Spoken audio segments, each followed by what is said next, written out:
కవిత రాజీనామాకు తెలంగాణ శాసన మండలి చైర్మన్ ఆమోదం తెలిపారు. నిజామాబాద్ స్థానిక సంస్థల నియోజకవర్గం నుంచి ఎమ్మెల్సీగా ఎన్నికైన కవిత గత ఏడాది సెప్టెంబర్ 3న తన పదవికి రాజీనామా చేశారు. తాజాగా రాజీనామాను ఆమోదించారు. బీఆర్ఎస్ నుంచి సస్పెండ్ చేయడంతో ఆ పార్టీతో పాటు ఎమ్మెల్సీ పదవికి కవిత రాజీనామా చేశారు. తన రాజీనామాను ఆమోదించాలని 2-3 సార్లు మీడియా ముఖంగా కవిత విజ్ఞప్తి చేసినప్పటికీ ఆమోదించలేదు. తాజాగా మండలి చైర్మన్ ను కలిసి రాజీనామాను ఆమోదించాలని కోరడం, మండలిలోనూ ఆమోదంపై మరోసారి విజ్ఞప్తి చేయడంతో ఆమోదించారు.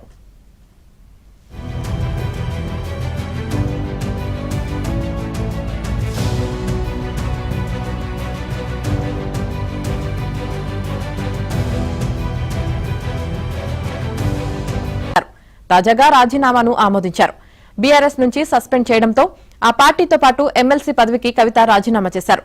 తన రాజీనామాను ఆమోదించాలని 2-3 సార్లు మీడియా ముఖంగా కవిత విజ్ఞప్తి చేసినప్పటికీ ఆమోదించలేదు.